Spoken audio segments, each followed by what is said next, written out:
마가복음 3장 7절부터 12절 말씀입니다. 우리 같이 읽겠습니다. 예수께서 제자들과 함께 바다로 물러가시니 갈릴리에서 큰 무리가 따르며 유대와 예루살렘과 이두메와 요단강 건너편과 또 두로와 시돈 근처에서 많은 무리가 그가 하신 큰 일을 듣고 나오는지라. 예수께서 무리가 에워싸미는 것을 피하기 위하여 작은 배를 대기하도록 그에게 명하셨으니 이는 많은 사람을 고치셨으므로 병으로 고생하는 자들이 예수를 만지고자 하여 몰려왔음이더라. 더러운 귀신들도 어느 때든지 예수를 보면 그 앞에 엎드려 부르짖어 이르되 당신은 하나님의 아들이니이다 하니 예수께서 자기를 나타내지 말라고 많이 경고하시니라. 아멘. 지난 시간에 우리는 죄된 세상에서 우리의 본 모습이 어떤 것을 알아봤습니다. 우리의 본 모습이 뭐였어요? 원래 우리가 악한지를 모르는 사망 가운데 있다가 하나님을 만나니 비로소 우리가 악하고 죄인이었음을 알게 된 존재라는 것이에요. 따라서 우리가 아무리 좋은 생각을 하고 이건 참 좋은 아이디어다. 그리고 뭐요? 이걸 옳게 정의한다 하더라도 하나님과 관계가 없으면 우리는 옳은 일을 할 수 있는 존재가 아니라는 거예요. 이것이 굉장히 우리한테는 큰 괴리예요. 이거 어떻게 가까이 할 수 있습니까? 예수를 만나야죠. 예수를 만나면 어떤 일을 합니까? 우리가 온전한 인격체가 돼서 그때 비로소 하나님의 뜻을 행할 수가 있게 된다는 것이에요. 예수님과 동행하는 이유가 바로 여기 있어요. 지난 시간 우리가 우리 자신을 좀 봤을 겁니다. 한 주간 여러분 어떠셨어요? 정말 하나님을 만나면 만날수록 여러분 보이기에 자기 자신의 내가 이렇게 이 정도 악했나? 내가 이렇게 죄가 많았나? 그런 것도 한번 느끼신 분들이 있을 것이고요. 하나님 더 만나면 만날수록 느끼는 게 뭡니까? 내가 악했는데 내 악이, 내 죄가 하나둘 빠져나가고 있네? 이건 아마 경험하셨을 겁니다. 그럼 뭘 얘기해요? 여러분이 지금 예수님과 동행하고 있다는 것이에요. 여러분 그럼 어떻게 해야 돼요? 우리 삶 중에 예수님과 동행한다면 내 뜻과 내 의지와 내 목적이 있더라도 하나님 뜻대로 살려가는 내 몸부림이 있는 걸 여러분이 같이 경험하셨을 겁니다. 마가는 우리에게 이렇게 얘기해요. 하나님을 통해서 자기가 누구인지를 정확히 안다는 것은 뭘 얘기한다? 즉 하나님 나라 백성이라는 것을 증명한다는 것이에요. 다시 얘기할까요? 내가 하나님을 통해서 누구라는 것을 정확히 안다는 것은 내가 하나님 나라 백성임을 안다는 것이에요. 우리가 여기 다 있기 원합니다. 점점 갈수록 우리 자신을 자꾸 보게 하실 거예요. 보게 하실 때마다 여러분 자신 있게가 아니라 겸손하게 아니라 하나님 뜻대로 어떤 사람은 겸손하게 어떤 사람은 자신 있게 어떤 사람은 부끄럽게 나올 거예요. 그러나 그것이 전혀 이상한 것이 아닌 것을 아셔야 돼요. 우리의 본 모습이 원래 그런 존재예요. 오늘은 더 나아갑니다. 7절 보시면 예수께서 제자들과 함께 바다로 물러가시니라고 되어 있어요. 여기 보니까 물러가신다는 표현은 보통 어떤 상황에서 떨어져 나가시는 걸, 그 상황이 아닌 다른 상황으로 가시는 것을 표현하기 위해서 마가가 쓰는 단어예요. 예수님이 바다로 제자들과 갔다는 얘기는 지난주에 우리가 알았지만 지도자들, 유대인 지도자들이 어떻게 했습니까? 예수를 죽이려고까지 계획하고 있다는 것이에요. 그 험악한 상에서 잠시 떨어져 나가고 계신 것을 알 수가 있어요. 잠시 떨어져 나간다는 얘기는 우리가 2장 14절부터 계속해서 보았지만 2장 14절부터 겁니다. 2장 1절부터 3장 6절 지난주까지 봤지만 계속해서 논쟁하고 도전받고 반대되는 사람들 만나야 되고 비난받아야 되고 심지어 뭐요? 죽이려고 작정하는 사람들까지 나타나는 이 판국에서 이 상황에서 이 환경에서 조금 다른 곳으로 가고 있음을 마가는 우리에게 알려주고 있다는 것이에요. 그것이 어디예요? 갈릴리에서 큰 무리가 따르니라고 돼 있어요. 큰 무리가 따르며 돼 있어요. 갈릴리 여러분 아시겠지만 예수님이 처음에 사역하신 장소고요. 바다가 있는 거 보니까 갈릴리 호수 쪽으로 가셨다고 볼 수가 있어요. 갈릴리 호수로 갔다니까 그 지역에서 완전히 벗어나고 있을 뿐만 아니라 어떤 일을 하고 있습니까? 따르는 무리가 생겼다는 것이에요. 예수님을 추종하는 자들이 있다는 것이에요. 근데 그 수가 어느 정도냐면 큰 무리예요. 큰 무리가 두 단어인데요. 다 큰 자가 들어요. 크게 모인 숫자에 더 큰 뜻이 있어요. 큰 거에 크거니까 마가는 지금 뭘 얘기하고 싶은 거예요? 셀 수 없는 되게 많은 수가 모였음을 얘기하고 있어요. 이걸 보면 알고 있지만 분명히 반대도 있었다는 것이에요. 뭐가 반대했었다는 거예요? 예수님이 하나님 나라가 가까웠으니 회개하고 복음을 믿으라고 선포하셨을 때 많은 사람들이 쫓아온 것도 있었지만 어떤 상황이 있는 거예요? 어떤 경우는 더 반대도 있었다는 것이에요. 반대도 있지만 그 반대가 지금 3장 6절까지 끝난 후에 그 다음에 더 많은 사람이 모여 있음을 지금 마가가 얘기하고 있다는 거예요. 이 분위기라고 기억하시기 바랍니다. 8절 보시면 그것을 더 뚜렷하게 얘기해요. 어떻게 뚜렷하게 얘기했습니까? 유대와 예루살렘. 유대와 예루살렘을 아시겠지만 팔레스타인, 옛날에 이스라엘 땅이 팔레스타인에 있으면 가운데가 예루살렘이고 그다음에 유대 땅이라고 하죠. 그러니까 그 지역이 유대인들의 본거지예요. 정말 순수한 유대인들이 주로 살고 있는 지역. 거기 이두메는요, 그 남쪽이에요. 에돔이라고 아시죠? 에돔하고 유대인들과 막 섞여 있는 에돔이 통치하던 지역이라고 해서 에돔에다가 이두메라는 말로 나오고 있는데 남쪽에 있어요. 어디예요? 유대의 남쪽. 거기에요. 요단강의 건너편은요, 동쪽이에요. 유다가 있으면 건너편 동쪽 이쪽입니다. 베레아라고 그러죠, 베레아. 베레아 쪽에 있고요. 그 다음에 뭐요? 두로와 시도는 저 위쪽이에요. 이렇게 보니까 유다를 중심으로 남쪽, 동쪽, 북쪽의 사람들이 몰려왔다는 것이에요. 이건 뭘 좀 얘기하고 있습니까, 마가는? 정말 대단한 숫자가 왔는데 세례 요한 때는 유대와 예루살렘 지역에서 왔다면 예수님의 복음의 증거는요, 지금 어디 있다는 얘기예요? 팔레스타인 전역에 걸쳐서 왔다는 것이에요. 특히 여기에서는요, 유다와 예루살렘은 유대인 땅이지만 나머지 이두메, 요단강 건너편, 두로와 시도는 거의 이방인들이 사는 곳이에요. 물론 여기에 이방인들보다 유대인들 더 많이 왔다는 학자들도 있겠지만 어찌됐든 간에 이방인들도 올 수 있는, 아니면 반유대인들이 올 수 있는 여건들이 마련하고 있고 실제로 그런 사람들이 와 있음을 얘기하고 있다는 것이에요. 그동안 반대했던 사람들에 비하면 이 숫자는 더 많을 수가 있다는 것이에요. 어떻게 보면요, 하나님 나라가 굉장히 웅장하게 흘러가고 있음을 마가는 우리에게 지금 보여주고 있습니다. 그런데 또 있어요. 반대하는 사람들은요, 이제 예수님이 하신 일들을 다 반대해버려요. 지난 시간도 얘기했지만 병 고치는 거? 그건 믿지 않아요. 저건 거짓이야. 저건 하나님의 역사가 아니야 하고 제껴버렸잖아요. 근데 오늘 보니까 이 사람들의 모습은 8절 뒤에 보니까 그가 하신 큰 일을 듣고 나아온 사람들이에요. 예수님이 하신 일을 자기들은 믿는다는 거예요. 저 실제적인 하나님의 역사일 수밖에 없다고 생각하는 사람들이라는 것이에요. 지난 시간과 완전히 분위기가 바뀌어 있음을 알 수 있습니다. 아니, 어떻게 보면요, 지금 여기 이 7절부터 12절에서 얘기하고 싶어하는 그 무리들은 반대가 하나도 없는 사람들을 볼 수 있어요.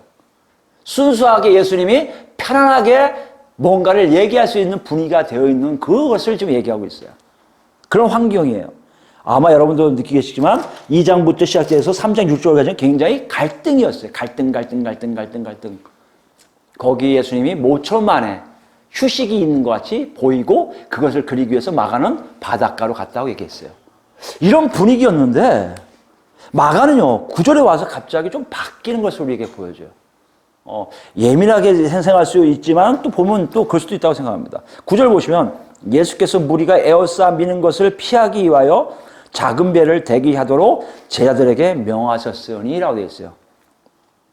여기에 딱 보면 문제가 되는 게 하나도 없어요.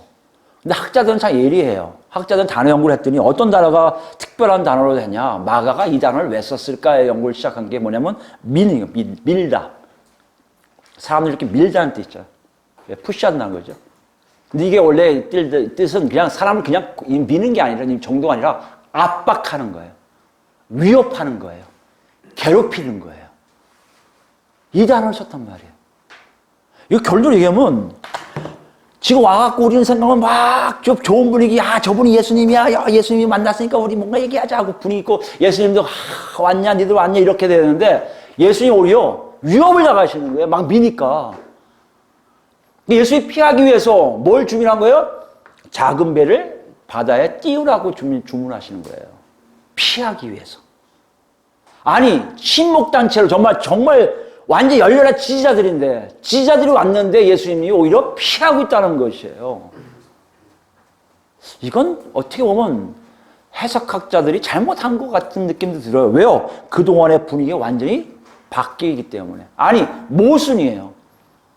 열렬한 지지자들이 왔는데 왜 예수님이 피하십니까? 그게 이해가 안 되잖아요. 더 나가요. 10절 보시면 이는 그 이유를 얘기하시는 거예요. 왜 미는지 이유를 얘기하시는 거예요. 많은 사람을 고치셨으므로 거기서도 막 고치신 거예요. 고치니까 병으로 고생한 자들이 예수를 어떻게 한다고요? 만지고자 하여 몰려왔음이로라. 아니, 병든 자가 자기 병 고치기 위해서 고친 사람을 달려드는 건 당연한 거 아니에요? 여기에 학자들의 갈등들이 굉장히 많은 건 사실입니다. 그리고 우리도 그냥 아마 읽었을 거예요. 당연하지. 고치겠다고 달려들었는데 그게 뭐 잘못된 거야. 예수님이 좀 피하신 것 뿐이지 그게 뭐 여기서 그렇게 갈등 구조고 뭐 친목단체가 없어지고 그런 건 아니잖아. 호의적인 게 없어진 게 아니잖아. 위협적이라고 그건 너무 과대 포장한 거 아니야? 라고 생각할 수가 있다는 것이에요. 그런데요, 요걸 10절을 기록한 후에 만지고자 몰려오는 그들을 잘 기록한 후에요, 11절에 와서 누굴 등장시킵니까? 더러운 귀신들도 라고 되어 있어요. 아마 그 모인 사람들 중에 귀신 들린 자가 있었을 거예요. 그래서 귀신이 쫓겨나면서 그 귀신들이 얘기한 것들, 그들이 하는 행동에 대해서 마가는 놓치지 않고 그것을 기록하고 있다고 보는 사람도 있고요. 아니면 이 사건을 일부러 걷다 집어넣었을 것이다. 뭔가를 얘기하고 싶어서 하는 학자들도 있습니다. 어찌됐든 간에 이 사건은 굉장히 우리가 본문을 정확하게 이해하기엔 굉장히 중요한 사건이에요. 그 미는 것이, 몰려오는 것이, 만지려고 하는 것이 뭐가 문제이고 뭐가 위협적이고 뭐가 호의적이 아니라고 얘기하는지를 정확하게 알게 한다는 것이에요. 어떻게 보면 11절 다시 볼까요? 어떤 상황이냐? 더러운 귀신들도, 귀신이라는 얘기 안 하고 더러운 영들이라고 표현합니다. 11절 사구에서 거룩한 영, 더러운 영들 이렇게 쓰여 있습니다. 더러운 영들도 어느 때든지가 중요한 단어예요. 어느 때든지는 항상이에요. 어떤 일이 일어나면 항상 그지예요. 반복적으로 일어난다는 거예요. 그러니까 이 더러운 영들이 예수를 보면 반복적으로 하는 행동이 있다는 것이에요. 어떤 행동일까요?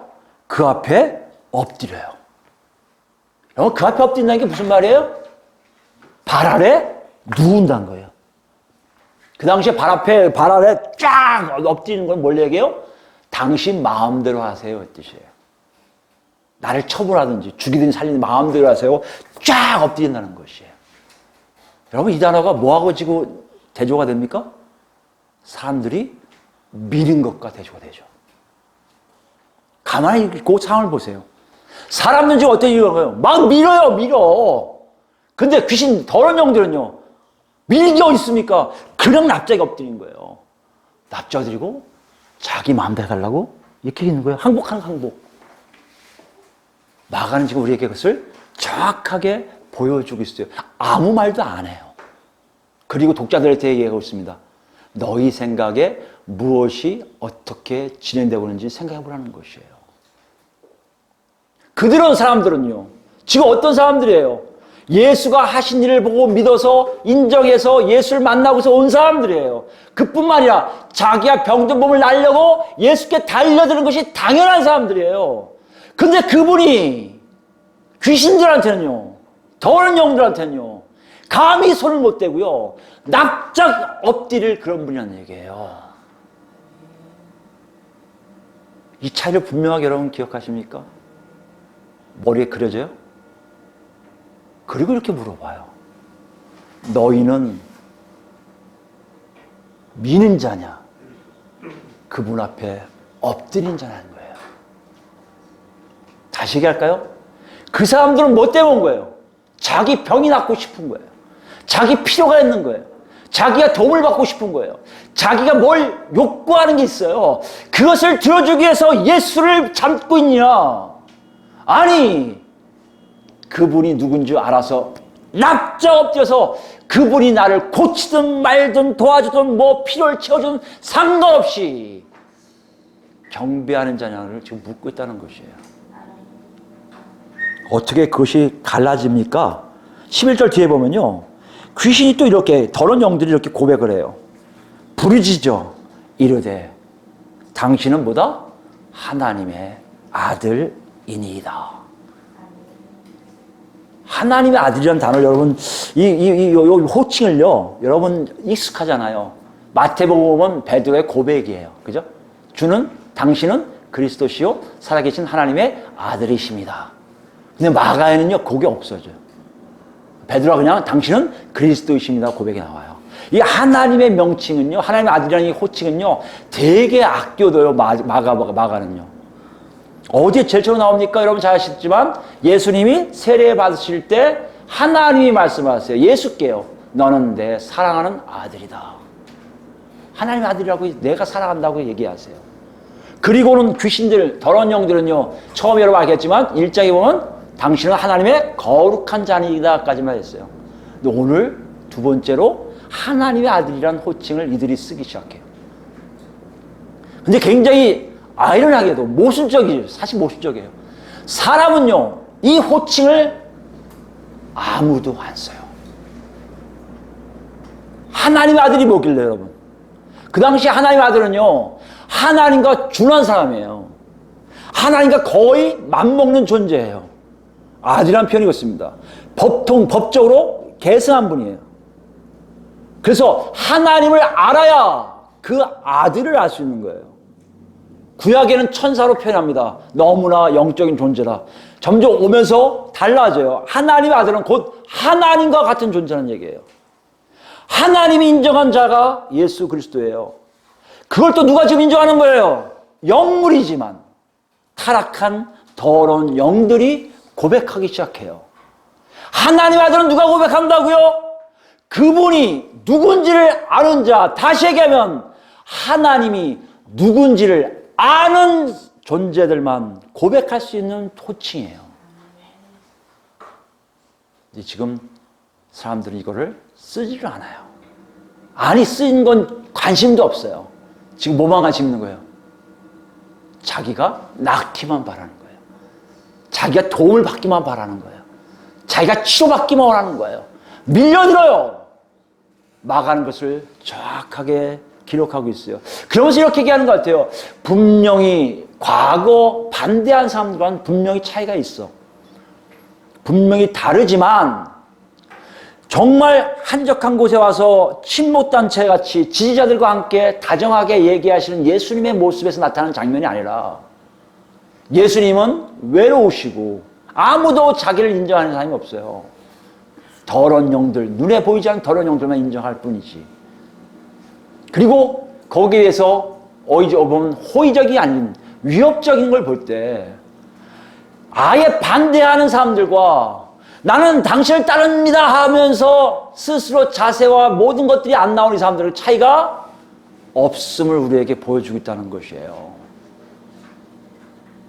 그래서 마가가 우리에게 얘기해요. 독자들한테. 너희는 어디에 속했느냐? 어디에 속했습니까, 여러분? 여러분 보세요. 여러분이 만약에 예수가 능력 있는 거요? 다 알아요, 이제. 여기 사람들 다 알아요, 여기 보면. 권세 있는 거요? 다 알아요. 그런데 내 도움과 내 필요를 위해서 저분에게 가고 싶다 한다면 여러분 분명히 그분을 밀고 있을 거예요. 밀치고 있을 거예요. 예수야! 예수야! 나 좀 도와줘! 나 좀 도와줘! 내 손 이뤄줘! 이럴 거야, 아마.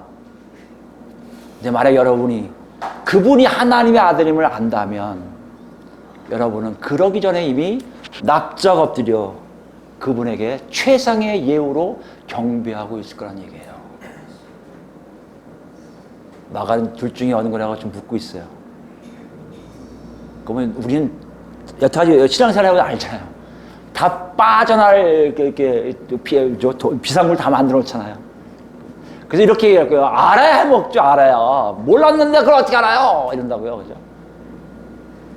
알아야 뭐 누가 나한테 그걸 제대로 가르쳐준 적 있어요? 뭐 알아야지. 그렇게 해야지. 뭐 내가 모르는데 어떻게 그렇게 해요? 내가 필요하면 와서 기도하라고 해서 그렇게 해서 기도하고 하면 다 될 줄 알았지. 뭐 이렇게 얘기하고 있단 말이에요. 그러면 유대인들도 몰랐을까요? 사실? 여러분 한번 생각해보세요. 유대인들이 여기 모인 유대인들이 요 장면을 지금 얘기할 때 마가가 애써 기록하는 장면은 그 당시 사람들은 다 알았을 거란 말이에요. 유대인들이에요. 하나님 나라의 백성이에요. 하나님을 누구보다 더 많이 안다고 하는 사람들이에요. 이 사람들이 몰랐을까요? 알았을 거란 말이에요. 왜요? 말씀이 있거든요. 이사야서를 볼까요? 이사야서 9장을 보면 1절부터 제가 읽습니다. 9장 1절. 전에 고통받던 자들에게 흑암이 없으리로다. 옛적에는 여호와께서 스불론 땅과 납달리 땅에 멸시를 당하게 하셨더니 후에는 해변길과 요단 저쪽 이방의 갈릴리를 영화롭게 하셨느니라. 어떤 지역이 나와요? 이방 갈릴리 지역이 나와요. 아, 갈릴리 땅에 영화롭게 된다? 이 얘기는 여러분 이 당시에 굉장히 드문 일이에요. 이방 땅이 영화롭게 된다는 게 있을 수가 없는 얘기예요. 그러니 이 내용을 이사야 선지자가 예언했을 때 이건 다들 특이한 상황으로 다 기억했을 거란 얘기예요. 그 내용을 보세요. 흑암에 행하던 백성이 큰 빛을 보고 사망의 그늘질 땅에 거주하던 자에게 빛이 비치도다. 주께서 이 나라를 창성하게 하시며 그 즐거움을 더하게 하셨으므로 추수하는 즐거움과 탈취물을 나눌 때의 즐거움같이 그들이 주 앞에서 즐거워하오니 이는 그들이 무겁게 맨 멍에와 그들의 어깨의 채찍과 그 앞제자의 막대기를 주께서 꺾으시되 미디안의 날과 같이 하셨음이니이다. 무슨 말이에요? 아시리아에 지금 막 침공받을 때예요. 이때가. 그러니까 이사야를 통해서 얘기하는 거예요. 니들 지금 어려움 당하고 있지만 좀 있어봐. 이건 금세 미디안 땅에 있는 것을 부러뜨린 것처럼 너희들 금세 그 멍에를 부러뜨릴 거야. 걱정하지 마. 그런 후에 더 나가시는 거예요. 앞으로 너희들 알겠지만 이거 더 나가서 이방 갈릴리 땅이 영화롭게 돼. 있을 수 없어요. 이방인은 누가 영화롭게 됩니까? 그렇게까지 하나님의 역사가 광명한 역사가 그냥 쭉 펴져 있음을 얘기하고 있어요. 5절 보세요. 어지러이 싸우는 군인들의 신과 피 묻은 겉옷이 불에 섭같이 살라지리니. 무슨 말이에요? 지금 전쟁했던 건 다 없어진다는 얘기예요. 그 다음에 이렇게 무서움이고 정확하고 그리고 확실한 예언의 말씀하는 게 바로 여러분 잘 아시는 6절 말씀이에요. 이는 한 아기가 우리에게 낳고 한 아들을 우리에게 주신 바 되었는데 그의 어깨는 정사를 메었고, 정사를 메었다는 얘기는요, 그 사람이 뭐하다? 그 사람 위에 통치권을 줬다는 얘기예요. 그러니까 그분은 통치자라는 얘기예요. 아들이 태어났는데 통치할 것이며 그의 이름은 기묘자라. 기묘하다는 것은 놀라우고요. 깜짝 놀랄 정도예요. 저런 사람이 있단 말이야? 이런 놀라움이에요. 모사는 뭐예요? 상담이에요. 상담을 이 당시에는 스승을 얘기해요. 인생의 모든 사람들의 스승이 돼요. 모든 걸 다 알려줄 수 있는 분이에요. 전능하신 하나님이라 능치 못함이 없는 하나님과 같은 존재예요. 영존하신 아버지라 영원토록 존재하신 하나님과 같은 존재라는 얘기예요. 평강, 평화, 샬롬의 왕, 샬롬의 통치자이라 할 것임이라. 누가 되세요? 한 아이가 태어났는데 그 사람에 대해서 그렇게 얘기할 거라는 것이에요. 어디에요? 갈릴리 거기를 할 그쯤에 예언에 대해서 얘기하고 있단 말이에요. 그리고 얘기합니다. 그 정사와 7절에 그 정사와 평강이 더함이 무궁하며 또 다윗의 왕자와 그의 나라에 군림하여 그 나라를 굳게 세우고 지금 이후로 영원히 정의와 공의로 그것을 보존하실 것이라. 만군의 여호와의 열심히 이를 이루시리라. 하나님을 하시겠다는 거예요. 다윗과 같은 왕을 세우시겠다는 것이에요. 갈릴리 땅이 회복되고 갈릴리에서 하나님 역사가 일어나고 자기들의 생각에도 놀라운 일이 일어나요. 병이 고쳐질 뿐만 아니라 귀신이 쫓겨나는 역사를 봤다면 유대인들이라면 다 뭘 생각할까요? 저 사람이 다윗과 같은 메시아겠구나 알게 될 것이고 자기를 통치하는 왕을 할 것이고 그에게 납작 엎드릴 수밖에 없었을 거라는 얘기예요. 근데 그들은 이런 말씀이 있는데도 굉장히 많이 들었을 거예요. 메시아가 오면 그런 일이 생길 거야. 이방인이 갈릴리에 어쩌고저쩌고 했는데 아마 모르겠어. 이방인이 하실지 모르겠지만 하여튼 그런 역사에 일어날까. 그런데 그분은 굉장하신 분이야. 통치하신 분이고 놀라운 분인데 우리에게 스승되셔. 한마디 한마디가 너무 콱콱 찔려. 서기관이 권위와 다른 말씀을 하더라. 회당에 가서 첫 예수님 말씀에 그렇게 얘기하고 있잖아요. 다 알게 하셨는데도 유대인들은 그렇게 인정하는 게 아니라 오로지 물어본 거예요. 하나님의 선지자다. 능력자다. 나를 고쳐줄 거야? 나에게 필요를 채워줄 거야? 그래서 와서 밀기만 했지. 그분 앞에 와서 납작 엎드려 그분을 경배한 사람이 하나도 없음을 마가는 우리에게 얘기하고 있다는 것이에요. 몰라서 그렇다고요? 아니요. 몰라서 그런 게 아니에요. 지난 시간에 했던 마음이 단단함. 하나님 역사에 무관심이에요. 하나님 무슨 역사를 하든 자기만 잘 되면 되거든요. 내 몸만 건강해지면 되거든요. 이것이 그들의 머리에 가득 있으므로 다시 얘기하지만 반대를 하지 않지만 반대하는 자와 별반 다르지 않는 사람들이 거기에 모여있음을 마가는 우리에게 보여주고 있고 독자들에게 질문하고 있는 거예요. 너희는 그렇지 않냐고. 또 얘기할 거예요. 아니 사람이 예언을 다 기억해? 잊어버릴 수 있지. 아니에요. 귀신들이 얘기하잖아요. 더러운 영들이 그 앞에서 얘기하잖아요. 하나님 아들이라고. 왜 그거는 귀 막고 있어요? 왜? 근데 신기한 게 일어나요. 더러운 영들이 얘기할 때마다 다시 본문 오시면요. 12절 말씀 보시면 분명히 그런 일 있으면 내버려두면 하나님 아들인가 봐. 하나님 아들인가 봐 할 거 아니에요. 저 더러운 영이 영이잖아. 그러니까 얘기하면 될 거 아니야. 물론 더러운 영이 얘기한 걸 믿는 것은 잘못됐다고 하니까 더 금하신 것도 있겠지만 12절 말씀 보세요. 예수께서 자기를 나타내지 말라고 많이 경고하시니라. 알리지 말라는 거예요. 자기 존재를 알리지 말라는 거예요. 여러분 이것이 무슨 말일까요? 마가는 거기선 답을 안 해요. 침묵해요. 이 의미를 무슨 메시아의 비밀이다? 그래갖고 메시아만이 줄 수 있는 비밀을 가지고 정말 어쩌고저쩌고 하는 역사가 있을 것이다. 다 학자들 연구하고 있지만 마가는 그런 내용이 하나도 없어요. 그냥 침묵. 그냥 경고만 하세요. 왜 그럴까 여러분? 마가는 알고 있거든요. 어떤 일 합니까? 자기한테 무관심하고 자기의 필요만 채우고자 하는 사람들에게 다가오세요 계속. 그리고 그 걸음을 계속 하세요. 인정 안 해도. 아니 나중에 그들이 배신해요. 다 모여서 때려 죽이고요. 다 모여서 십자가법이라고 외쳐요. 어느 누구도 저분은 우리의 왕이니까 절대 건들지 마세요 한 사람도 없어요. 그 길을 가세요. 왜요? 당신을 무시하고 당신을 인정하지 않는 그 사람들을 위해서 끝까지 가세요. 그리고 십자가 못 박히세요. 그걸 예수님 하나님이 부활시키셔서 승천시키셔서 하나님 우편에 딱 앉히니 그때서 비로소 하나님의 아들이라는 칭호를 사람들이 하기 시작합니다. 이걸 지금 마가는 알고 있는 거예요.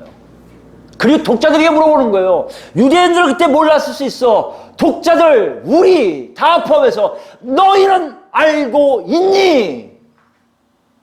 우리 몰랐는데요. 얘기한 사람들에게 이 얘기하는 거예요. 알고 있냐고. 똑같이 묻겠습니다. 알고 계세요? 분명히 알고 계시다고요. 그것 때문에 우리가 하나님 자녀가 됐으니까. 그렇다면 여러분 하나님 자녀가 됐으면 우리가 한번 생각해 보세요. 내가 정말 예수를 만날 때 그분 앞에 납작 엎드린 적이 몇 번 있었던가? 아니 나는 왜 없었지? 있는 사람들은 여러분 하나님께 찬양하십시오. 하나님 감사합니다. 감사합니다. 왜요? 나중에 마태복음 알겠지만 그 고백은 사람이 고백하는 게 아니에요. 하나님이 고백하게 만드신 거예요. 하나님께 찬양하세요. 근데 대부분 예수를 믿는다는 우리까지 포함해서요. 예수 안에 있는 이 모인 사람들과 같은 사람들이 우리가요. 그런 행동을 취한 적이 있는가? 거의 없음을 알 수 있어요. 예수 그리스도 앞에 납작 엎드려 당신의 처분만 바랍니다 하는 사람이 누가 있어요? 먼저 가서 만지면서 나 좀 살려줘, 나 좀 잘 되게 해줘, 내가 힘들어 죽겠어, 내가 뭐 해야 되는데 왜 안 하는 거야, 이러고 있지. 당신은 정말 하나님의 아들이십니다. 내가 당신만을 경배합니다. 납작 엎드린 사람이 없다는 것이에요. 그럼 여기 우리가 심각하게 고민해 봐야 돼요. 왜 그럴까? 무엇이 문제길래 그럴까? 예수를 안 만나세요? 만났잖아요. 예수를 안 만나는 사람은 더 쉬울 수 있어요. 예수 만나면 돼요. 지금부터 기도하세요. 간청하세요. 나 못 살겠습니다, 하나님. 나 예수 만나게 해주세요. 하시면 돼요. 그렇다면요, 예수 만난 분들인데 지금 그런 사람이 없는 걸 왜 그러는 거예요, 여러분? 뭐 때문에 그러는 거예요? 오늘 여러분, 제가 좀 더 여기서의 침묵을 가지고 한번 생각해 보자는 거예요. 지난 시간에 우리가 악함을 몰랐던 유대인처럼, 우리가 악함을 모르는 것처럼 우리도 똑같이 그분이 누군지 모르는 것이 왜 그럴까? 오늘 로마서를 같이 보면서 거기에 대한 궁금증을 풀까 합니다. 로마 7장이에요. 12절부터 보겠습니다. 로마 7장은 여러분, 제가 생각하기에는 굉장히 사람을 이해할 수 있는, 내가 누구인지를 이해할 수 있는 놀란 책이에요. 놀란 장이에요. 이것을 제대로 이해해야 되면 이제 8장까지 같이 읽을 텐데 8장이 이해가 돼요. 그건 무슨 말씀이냐면, 내가 누군지, 아까 내가 처음에 서론에서 말씀드렸지만 하나님을 통해서 내가 누군지를 정확히 알게 된 역사가 일어나는 것이에요. 그것은 어떻게 보면 예수님이 정말 우리에게 주시고자 하는 복음의 메시지였을 거라고 생각합니다. 한번 볼까요? 12절 말씀입니다. 사도 바울이 이제 쓴 거예요. 마가는 침묵했지만 바울 사도는 우리에게 이렇게 얘기하고 있어요. 이러보건대 율법은 거룩하고 계명도 거룩하고 의로우며 선하도다. 율법이 하나님 주신 거니까 당연히 거룩하고 선해요. 의롭고. 그런즉 선한 것이 내게 사망이 되었느냐? 그럴 수 없느니라. 하나님의 역사 속에 사람을 죽게 하는 경우는 없다는 얘기예요. 율법을 통해서 사람을 죽일 수 있을지 모르지만 그 율법이 사람을 죽인 것이 아니라는 얘기예요. 여러분 이거 잘 알으셔야 돼요. 율법 가지고 자꾸만 사람을 정죄하는 것이요, 어떻게 보면 옳은 것 같은데 율법 갖고 정죄하는 게 아니라 율법 갖고 그 사람을 살리는 방법이 예수 믿는 거예요. 성령 가지고 그 사람을 살리기 위한 거예요. 그래 주신 것이 율법이에요. 근데 그걸 못 미치니까 죽음으로써 다른 사람들을 살리는 또 일을 하는 거예요. 율법은 절대 선하고 의롭고 뭐요? 거룩해요. 그리고 절대 사망을 줄 수 없어요. 뭐가 문제예요? 오직 죄가 죄로 드러나기 위하여 선한 그것으로 말미암아 나를 죽게 만들었으니 이는 계명으로 말미암아 죄로 심히 죄되게 하려 함이라. 무슨 말이냐면요, 죄가 죄되게 한다는 얘기는요, 죄라는 것은요 숨어요. 죄는 사망을 낳기 때문에 사망은 뭐예요? 분리예요. 율법이 나오면 율법과 분리시키고 싶어하는 게 죄의 속성이에요. 자꾸만 숨으면요, 율법이 자꾸 보여줘요. 죄야 죄야 죄도 이 사람들은요, 나 죄 아니야, 나 죄 아니야, 나 죄 아니야. 왜요? 스스로 죄가 나타나는 게 싫어서. 그러다 보니까 어딜까요? 죄가 장성해서 사망을 낳게 돼요.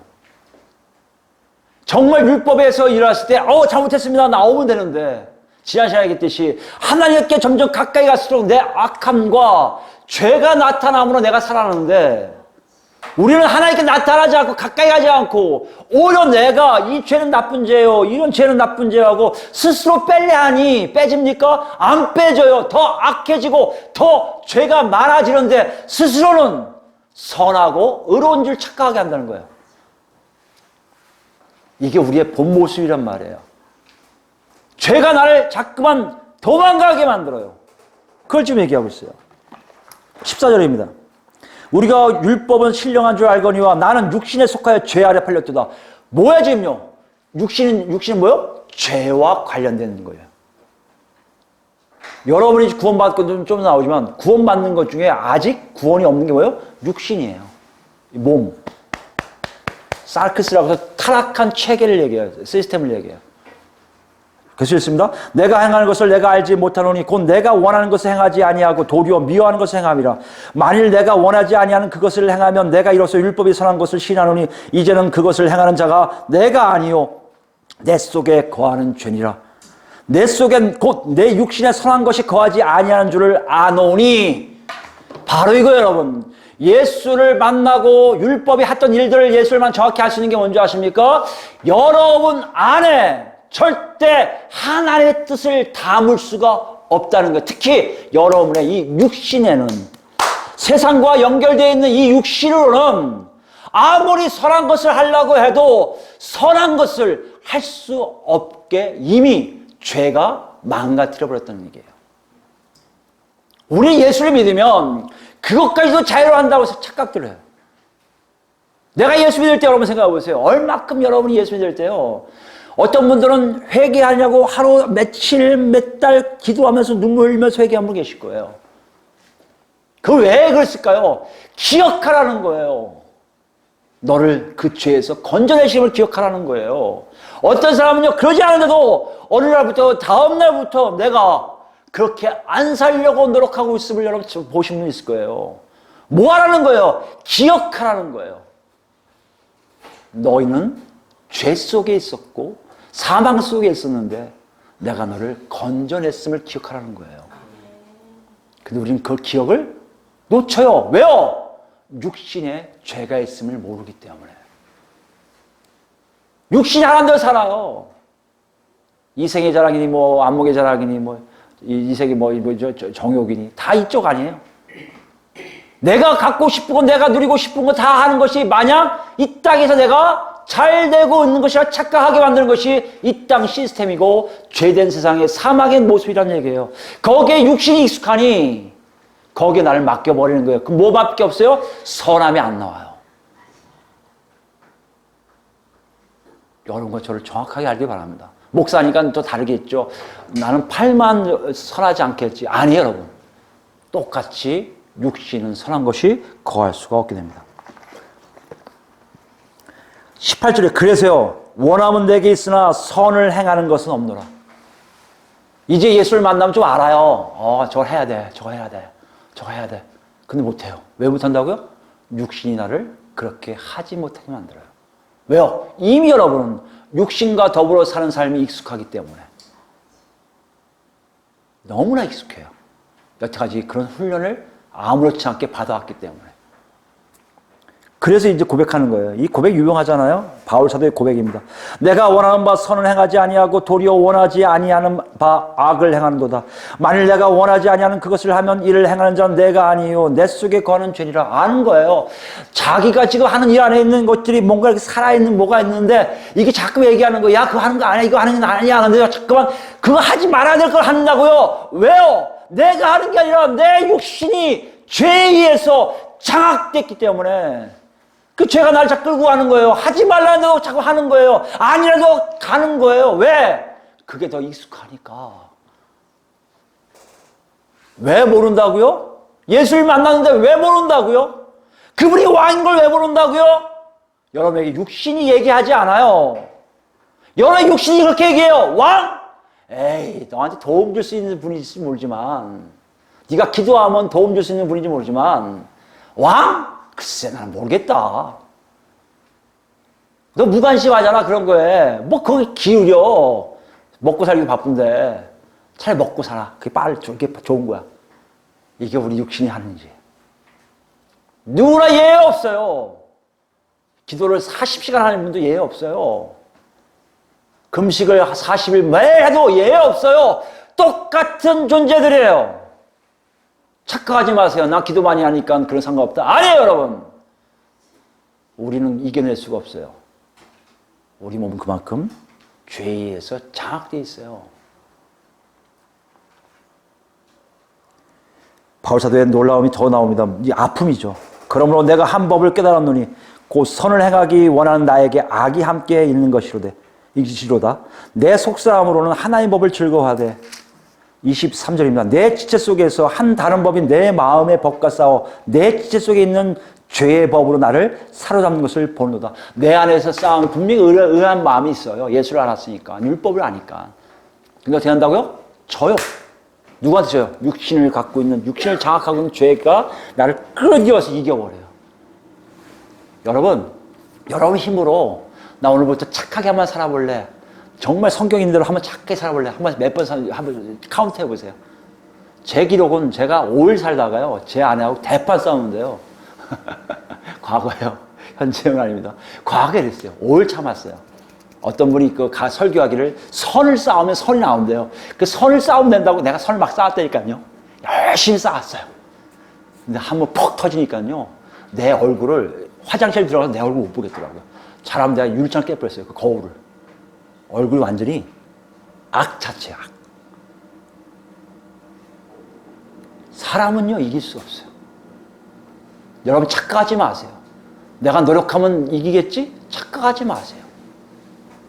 왜 모른다고요 지금? 이 사람들 그러니까 착각하기 모르는 거예요. 아무리 율법이 들어와서 갈릴리 가봐라 갈릴리 있잖아 모르는 거예요. 사람들이 알아도 아니야 이러는 거예요. 여러분 요 구조를 바울에게는 잘 기억했으면 좋겠어요. 그래서 24절에 아주 우리가 잘하는 내용이잖아요. 오라 나는 공고한 사람이로다 이 사망의 몸에서 누가 나를 건져내리라. 여러분 이 내용은요 바울 사도가 그만큼 하나님께 가까이 가 있음을 증명한 내용이에요. 정말 착하게 하나님 안에 살고 싶어하는 몸부림이 있었던 사람의 고백이에요. 그냥 예수 믿어서 걸렁걸렁 산 사람의 얘기가 아니에요. 정말 열심히 하나님 앞에 살고 싶은 사람이 고백하는 거예요. 아무리 살려고 해도 내 안에 있는 이 육신에 있는 죄가 나를 완전히 이겨버려서 나는 정말 하나님 뜻대로 살 수 없는 존재도와 아이고 나 어쩜 좋아요. 분명히 하나님 나를 살렸다고 얘기하시는데 내 몸은 자꾸 나한테 뭐라 얘기하는 줄 아십니까? 너는 사망이야 너는 사망이야 너는 사망이야 너는 사망이야 그런다는 거예요. 이 고통을 토로한 후에 25절에 놀라움을 토로합니다. 우리 주 예수 그리스도로 말미암아 하나님께 감사하리로다. 그러면 내 자신이 마음으로는 하나님의 법을 육신으로는 죄의 법을 섬기노라. 요거는 나보 위에 거예요. 뭐예요? 감사하리로다. 그 다음에 28절이에요. 그러므로 이제 그리스도 예수 안에 있는 자에게는 결코 정죄가 없나니. 왜 정죄가 없냐? 이는 그리스도 예수 안에 있는 생명의 뭐요? 성령의 법이 죄와 사망의 법에서 너를 해방하였습니다. 우리의 육신이 아니에요, 여러분. 우리 안에 계신 성령님을 통해 하나다는 거예요. 그래서 예수님이 성령님을 얘기하신 거예요. 내가 가는 것이 오히려 나한테 유익할 거야. 요한복음에 나오잖아요. 왜 유익하냐고요? 너희들 내가 올라간 다음에 예수 믿는다고 암만 깝쳐도 너희 삶 속에 하나님을 따라갈 힘이 없어. 너희한테 유익한 게 이유가 뭔지 아니? 내가 올라가면 하나님께 부탁하여 성령을 너에게 보낼 거거든. 그 성령이 너희 안에 있으면 그때는 이길 수 있어. 네 힘이 아니야. 네 육신이 아니야. 성령이 이끄시는 삶을 살면 죄와 사망의 법에서 이기게 돼 있다는 것이에요. 여기서 우리 생각해봐야 돼요. 왜 모른다고요? 예수를 믿었는데 왜 예수의 앞에 납작 엎드리지 않는다고요? 성령이 안에서 여러분이 역사하심을 여러분이 지금 육신을 따라가고 있는 거예요. 성령을 쫓아야 되는데 성령 인도하시는데 예민하지가 않아요. 노크 소리 듣습니까? 여러분 들으셔야 돼요. 삶 속에 성령께 노크하시는 소리를 들어야 돼요. 세미한 소리가 들릴 거예요. 아무개야 아무개야. 그거 아니야 그거 아니야. 못 들으신다고요? 여러분 지금 육신을 따라가고 있는 거예요. 그리고 얘기합니다. 3절이에요. 율법이 육신으로 말미암아 연약하여 할 수 없는 그것을 하나님은 하시나니 보세요. 율법은 못했어요. 그래서 율법을 따라한다? 율법을 지켜야 된다? 다 모르는 소리예요. 율법을 절대 하나님은 따라갈 수가 없어요. 이제는요. 왜요? 인간이 악하기 때문에. 근데 뭘 할 수 있다고요? 그것을 하나님을 하세요. 하나님 누구세요? 곧 죄로 말미암아 자기 아들을 죄 있는 육신의 모양으로 보내어 육신의 정을 제가사 육신을 따르지 않고 그 영을 따라 행하는 우리에게 율법의 요구가 이루어지게 하려 하심이라. 율법이 했던 것도 못했던 것을 성령님은 다 하시는 거예요. 왜요? 성령님은 하나님이시기에. 그리고 얘기하세요. 육신을 따르는 자는 육신의 일을, 영을 따르는 자는 영의 일을 생각하는, 이게 그 얘기예요. 육신의 생각은 사망이요 영의 생각은 생명과 평안이라. 육신의 생각은 하나님과 원수되나니 이는 하나님 법에 굴복하지 아니할 뿐 아니라 할 수도 없습니다. 육신의 생각은요 하나님께 말씀대로 살려고 할 그게 하나도 없어요. 육신에 있는 자들은 하나님을 기쁘시게 할 수 없느니라. 이게 누구라고요? 성령에 의해 살지 않는 사람의 반대측이에요. 성경은요, 네가 성령이 사냐, 육신이 사냐, 어떻게 알아요? 물론 갈라디아서에 열매가 있어요, 성령 열매. 또 하는 방법은요, 내가 하나님 뜻대로 살지 못하는, 오늘 본문에 의하면요, 예수를 하나님의 아들로 고백을 못해요. 예수 앞에 납작 엎드리지를 못해. 그냥 예수는 나의 필요를 위해서 존재하는 사람이야. 예수님 나 배 아파. 나 이거 배 안 아프게 해주세요. 예수님 나 정말 힘들어 죽겠어요. 먹을 거 주세요. 이런 분으로만 안다는 얘기예요. 육신 생각이 그를 장악한 모습이에요. 착각하지 마세요. 많은 교회가 자꾸만 그런 것만 얘기해서 간증하고 하나님 나한테 이렇게 해줬습니다. 이게 간증이 아니라 여러분 진짜 간증이 뭔지 아십니까? 예수를 만났더니 제가 예수 앞에 납작 엎드려서 그냥 발에다 놓고 입을 맞춥니다. 당신만이 나의 왕이십니다는 고백이 있더라. 이게 간증이에요, 여러분. 고치며 그건 다음 한참 내려가서 안 해도 되는, 예수를 만난 사람의 특징은 그게 아니에요, 여러분. 9절입니다. 우리가 잘 아는 놀라는 거죠. 만일 너희 속에 하나님의 영이 거하시면 너희가 육신에서 있지 아니하고 영에 있나니 누구든지 그리스도의 영이 없으면 그리스도의 사람이 아니라. 들으세요? 성령 여러분 있고 없고에 대한 문제를 여러분 굉장히 등한히 하는데요. 없으면 뭐라고요? 하나님의 그리스도의 사람이 아니에요. 또 그리스도께서 너희 안에 계시면 몸은 죄로 말미암아 죽은 것이나 영은 의로 말미암아 살아있는 것이라. 영은 의로 말미암아 살아있는 거 뭐예요? 육신은 죽었지만 어리 깊숙한 곳에 살아있어요. 거기 누가 계시기 때문에요? 성령 하나님이 계시기 때문에. 그러므로 예수를 죽은 자 가운데 살리신 이의 영이, 하나님이 영이에요? 성령이에요? 너희 안에 거하시면 그리스도 예수를 죽은 자 가운데서 살리신 이가 너희 안에 거하시는 그 영으로 말미암아 너희 죽을 몸도 살리시라. 이게 뭐예요? 부활이에요. 우리가 부활의 소망이 있을 수밖에 없는 건 내 안에 성령님이 계시기 때문이에요. 육체로 아무것도 할 수 없음을 알면서도 이거 갖고 살 수 없음을 알기에 성령님이 나를 완전히 살아나게 하시는 거예요. 그게 부활이에요. 그게 예수님의 부활이요, 우리의 부활이에요. 그 일을 어떻게 감당합니까? 우리 안에 거하시기 때문에 가능해요. 여러분, 이것이 확인될 사항이에요. 그리고 12절에 적용을 해요. 그러면 형제들아, 우리가 빚진 자로 돼 육신에게 져서 육신대로 살 것이 아니라 너희가 육신대로 살면 반드시 죽을 것이로 돼 영으로서 몸의 행실을 죽이면 살리니. 무릇 하나님의 영으로 인도함을 받는 사람은 곧 하나님의 뭐요? 아들이라. 높아지는 거예요, 우리요. 예수님과 같은 동격이 되는 거예요. 이방자가 되는 거예요. 비로소 뭐가 있을 때? 성령 하나님 우리 안에 계실 때. 뭐 할 때요? 내가 육신으로 살지 아니할 때. 내 뜻대로 사는 게 아니라, 인간의 생각으로 사는 게 아니라, 인간의 마음을 생각이 아니라 하나님의 생각과 마음으로 성령 인도하신 대로 한 걸음 한 걸음 걸어갈 때마다 하나님의 아들임을 스스로 증거하신 역사가 일어난다는 것이에요. 그리고 15절 나옵니다. 너희는 다시 무서워하는 종의 영을 받지 아니하고 양자의 영을 받았으므로 우리가 아빠 아버지라고 부르짖느니라. 성령이 친히 우리의 영과 더불어 우리가 하나님의 자녀인 것을 뭐요? 증언하세요. 우리가 하나님의 자녀를 증언한다는 얘기는요, 다시 얘기할까요? 예수 그리스도 앞에 엎드리게 만든다 하시는 거예요. 오늘 본문을 이렇게 얘기하고 있습니다, 여러분. 분명히 사람들이 모여요. 왜요? 하나님 나라가 선포되니까. 하나님 나라에 큰 의미가 있으니까. 사람들이 무진장 다 모여요. 마가 이렇게 얘기해요. 마가가 그들 다 하나님 나라의 백성이라고? 니들 잘 들어. 그렇지 않을 수도 있다는 것이에요. 그들 중에 삶이 달라질 거라는 얘기예요.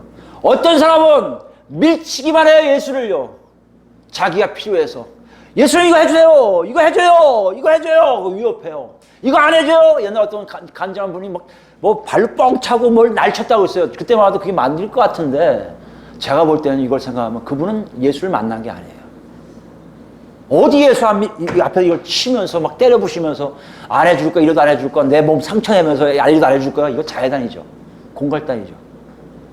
옛날 그렇게 간증한 거 의외로 많았어요. 부흥사들 중에도. 우리가 알 수 있어요. 안 해요, 그건요. 가짜야, 가짜. 예수한테 그렇게 될 수가 없어요. 그런 사람이 있다면 그건 하나님 나라의 흐름에 참여한 사람이 아닐 가능성이 많은 거예요. 어떤 사람이에요? 먼저 그분 앞에 엎드려 당신 나의 왕이십니다. 나의 모든 걸 통치하십니다. 알아서 하십시오 하는 그 고백이 있을 때 내가 필요한 거 안 채워줬습니다. 내가 없는 거 안 주셔도 됐습니다. 오직 그 당신만 나하고 동행하신다면 저는 다 좋습니다. 고백하는 자들. 이 두 가지가 있음을 마가가 우리에게 얘기하고 있습니다. 이제 우리를 보죠. 우리 삶을 보세요. 뚜렷해요. 뭐하고 계세요? 미치고 계세요? 엎드리고 계세요? 오늘 마가의 질문에 우리 모두가 저는요 예수님을 나의 왕으로 온전히 경배하고 있습니다라고 고백하는 우리 모두가 되기를 예수 그리스도로 축원드립니다. 아멘.